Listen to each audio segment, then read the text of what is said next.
Hello guys, good morning, good morning. How are you po? Ayan, tingnan nyo naman guys, dahil sa sobrang init ngayon, naisipan namin pumunta sa dagat.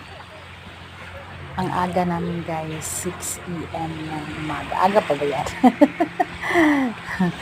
Kasi Saturday, so relax din pag may time. So, super ganda po ng weather natin guys. Sobrang init lang talaga.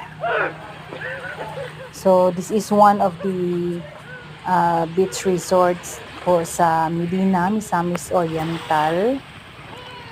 So, makikita ninyo guys, ang ganda po dito. Ayan, so, naligo na po yung tatlo. Ako po yung